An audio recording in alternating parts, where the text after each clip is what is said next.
Hi అండి.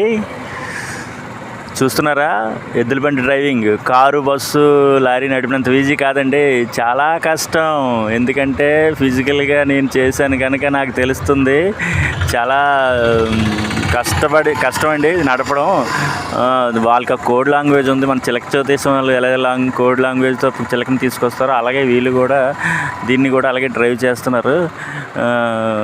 ఎవరైనా సరే విలేజ్కి వెళ్తే మాత్రం కంపల్సరీగా ఇలాంటిది ఏమైనా ఉంటే కంపల్సరీగా చూడండి, ఒకసారి ఎక్స్పీరియన్స్ చెయ్యండి. నాకు ఎక్కితే చాలా థ్రిల్గా ఉంది, చాలా ఆనందంగా ఉంది. ఫస్ట్ టైం అండి ఇది ఇలాగా రావడం. కానీ వీటికి మాత్రం ఎదురుగా ఎవరు వచ్చినా మాత్రం ఆగవండి, దోసుకుపోతాయి. వాడు ఆపితేనే ఆగుతుంది. వాడికి ఒక లాంగ్వేజ్ ఉంది, దాన్ని బట్టే దాన్ని డ్రైవ్ చేస్తున్నాడు. నేను ఏదో సింపుల్ అనుకొని ఎక్కేసి తీసేద్దాం అనుకున్నాను, కానీ అది మాత్రం కష్టం అండి. ఎవరైనా ఎప్పుడైనా వెళ్తే మాత్రం కంపల్సరీ